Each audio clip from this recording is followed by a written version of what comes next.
Assalamualaikum warahmatullahi wabarakatuh. Kembali lagi bersama saya Setio Prayogo di channel S Prayogo. Sebelumnya semoga kita semua dalam keadaan sehat walafiat. Segala jenis usaha kita itu bisa berjalan lancar sekalipun dalam situasi pandemi COVID-19.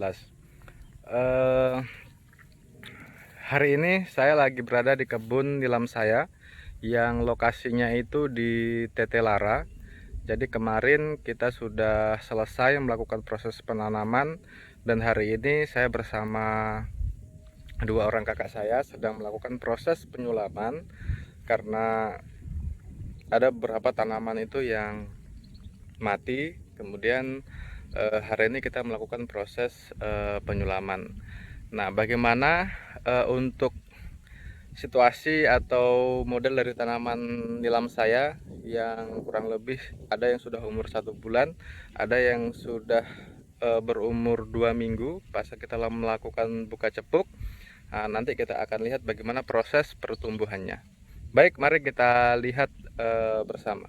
Baik sahabat-sahabat petani nilam di seluruh Indonesia, ini situasi berapa tanaman saya yang kita sudah lakukan proses buka tutup dan alhamdulillah pertumbuhannya normal, sekalipun curah hujan di daerah kami itu cukup tinggi sehingga ini juga mempengaruhi proses pertumbuhan dari tanaman nilam kita. Nah, ini sahabat-sahabat semua, umur dari tanaman nilam saya yang di bagian sini ini berumur kurang lebih 2 minggu lebih ya, memasuk 3 minggu. Kondisinya seperti ini sahabat-sahabat semua, kita bisa lihat. Nah, ini kami belum melakukan proses pemupukan awal ya. Seharusnya ini sudah dilakukan proses pemupukan sehingga nantinya akan terjadi perubahan dari pertumbuhan tanaman nilam yang sudah ditanam gitu. Nah, jadi karena pengaruh hujan yang sangat tinggi ini menghambat kita beraktivitas di tanaman nilam kita,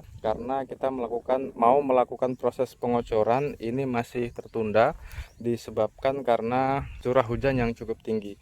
Ini terlihat banyak air di bedengan kita yang kemarin juga kita sudah melakukan proses pembuangan ya, supaya airnya tidak tergenang terlalu lama, supaya tidak berpengaruh terhadap tanaman nilam kita yang sudah tumbuh gitu. Nah, ini tanaman yang sudah berumur 2 minggu lebih ini seharusnya sahabat-sahabat semua ini sudah dilakukan proses pengocoran pertama ya, pemberian pupuk pertama. Nah, untuk pemberian pupuknya itu ini banyak versi dari kita semua. Kemarin saya memberikan informasi dengan metode dibenam atau ditugal, bisa juga dengan metode dihambur, atau bisa juga menggunakan metode dikocor gitu. Nah, karena berhubung ini lokasi datar dan sudah ada gulutannya seperti ini, maka nantinya ini kita akan lakukan proses pengocoran ya, tidak dilakukan proses pembenaman, karena kalau proses pembenaman itu proses penyerapan dari pupuk yang kita berikan ini ada jeda sampai berapa minggu baru pupuk yang kita aplikasikan bisa diserap oleh tanaman nilam kita. Nah, sehingga karena ini sudah telat pemberian pupuknya, nantinya kita akan lakukan proses pengocoran ya, supaya proses penyerapan nutrisi yang ada di pupuk itu bisa diserap cepat oleh tanaman nilam kita. Nah, jadi modelnya seperti ini sahabat-sahabat semua, tanaman nilam saya. Nah, mudah-mudahan pertumbuhan dari nilam yang sudah kita tanam ini bisa tumbuh normal sesuai dengan harapan kita, dan saya pun berharap di tanaman nilam saya ini bisa dilakukan secepatnya, itu proses pengocoran. Nah, kepada sahabat-sahabat semua, saya ulangi kembali, di video-video sebelumnya saya sudah pernah sampaikan bahwa ketika kita sudah melakukan proses buka cepuk, range waktu 1 minggu itu seharusnya sudah bisa dilakukan proses pemupukan. Nah, untuk pemupukan sendiri ini bisa menggunakan metode seperti yang saya katakan tadi, dikocor, ditugal maupun ditabur. Tapi yang lebih efektif itu sahabat-sahabat semua itu dikocor. Kenapa dikocor? Alasannya seperti ini. Dalam proses perawatan nilam ini kurang lebih maksimalnya kita merawat itu hingga umur 3 bulan.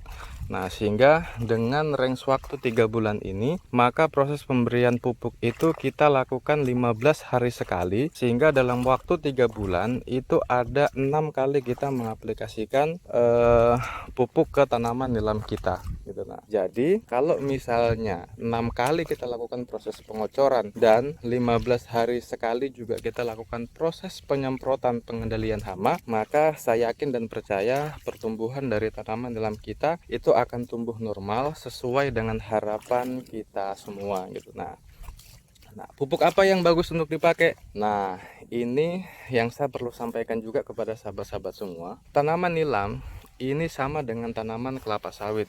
Hanya saja kalau tanaman nilam ini itu dia jenis tanaman yang bertahan hidupnya itu tidak seperti tanaman kelapa sawit. Tetapi dalam proses penyerapan nutrisi di tanah ini juga sangat bisa dikatakan rakus ya, karena berapapun pupuk yang kita berikan kepada tanaman nilam kita, maka itu akan diserap oleh tanaman nilam kita. Nah, sehingga kenapa saya katakan 15 hari sekali itu mesti dilakukan proses pemberian pupuk kepada tanaman nilam kita, karena tadi itu tanaman nilam ini suka sekali dengan unsur hara yang ada di tanah, sehingga berapapun banyaknya pupuk yang kita berikan, yang penting jangan sampai overdosis ya, sesuai lah dengan kebutuhan tanaman nilam kita, maka itu akan diserap sepenuhnya oleh tanaman nilam kita, sehingga rutinitas kita memberikan pupuk kepada tanaman nilam kita itu harus kita lakukan. Sebab jangan sampai misalnya kos anggaran kita dari awal itu sudah banyak, mulai dari proses persiapan lahan, kemudian ongkos penanaman, beli bibit, beli cepuk, itu sudah banyak, dan ketika sudah hidup seperti ini perawatannya kita tidak ekstra. Nah, sehingga sangat-sangat disayangkan kalau misalnya ini tidak rutin kita berikan pupuk dan kita rawat sebaik mungkin agar supaya pertumbuhannya itu bisa normal. Nah, kalau misalnya metode yang saya katakan tadi itu bisa diaplikasikan di tanaman nilam kita, yakin umur 4 bulan saja kita sudah punya keinginan untuk melakukan proses panen di umur 4 bulan. Sekalipun itu masih dini, kita sudah ingin melakukan proses pemanenan karena pertumbuhannya yang sangat bagus sekali. Tetapi saya sarankan jangan melakukan proses pemanenan di umur 4 bulan, sebab masih dini sekali kalau misalnya kita melakukan proses pemanenan di umur 4 bulan. Nantinya ini akan berpengaruh kepada produktivitas minyak yang kita akan hasilkan. Kemudian sahabat-sahabat semua, penggunaan pupuknya saya ulangi lagi. Kalau kemarin saya di lokasi yang di unit 5 itu menggunakan pupuk cantik, itu bagus. Nah, tetapi untuk di lahan ini saya akan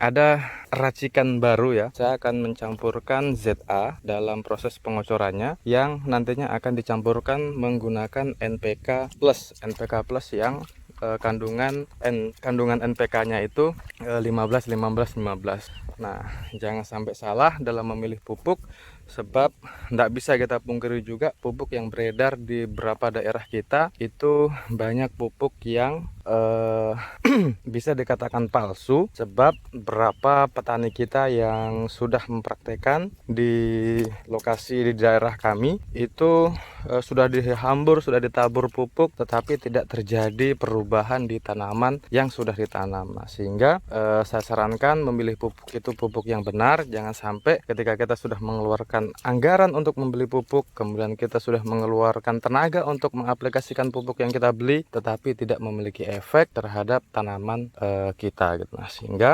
nantinya di lokasi saya ini proses pengocorannya nanti kita akan perlihatkan kepada sahabat-sahabat petani nilam di seluruh Indonesia bagaimana takaran yang kita berikan kepada campuran dari ZA dan NPK Plus yang nantinya kita akan kocorkan kepada tanaman nilam kita ini.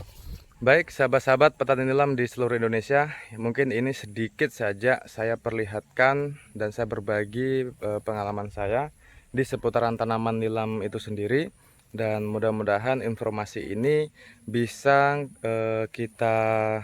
bisa memberikan informasi baru kepada sahabat-sahabat petani nilam di seluruh Indonesia, baik yang baru memulai melakukan proses penanaman ataupun yang sudah senior juga bisa kita lakukan proses diskusi untuk bagaimana supaya hasil produksi minyak nilam kita itu meningkat, yang awalnya misalnya 10 karung hanya mendapatkan 3 atau 4 kilo, Ini coba kita bisa diskusikan, kita sharing bagaimana pengalaman sahabat-sahabat semua. 10 karung bisa menghasilkan 10 kilo minyak juga.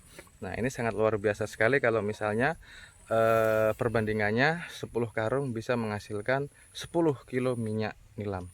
Nah, kita juga semoga beberapa agen dari minyak nilam ini bisa mengapresiasi tenaga kita dengan pengambilan minyak yang seimbang dengan tenaga yang sudah kita keluarkan dalam memproduksi minyak asli nilam itu sendiri. Baik, terima kasih kepada sahabat-sahabat semua yang sudah mampir di channel saya dan menyaksikan video-video saya. Saya sekali lagi mohon maaf kalau misalnya ada kata-kata saya yang salah atau ada informasi yang menurut sahabat-sahabat semua itu tidak bermanfaat, mohon dikoreksi. Saya siap menerima saran kepada sahabat-sahabat semua dan ini bisa saya benahi dalam membuat video-video selanjutnya. Terima kasih. Sastyo Prayogo. Salam petani nilam Indonesia. Wassalamualaikum warahmatullahi wabarakatuh.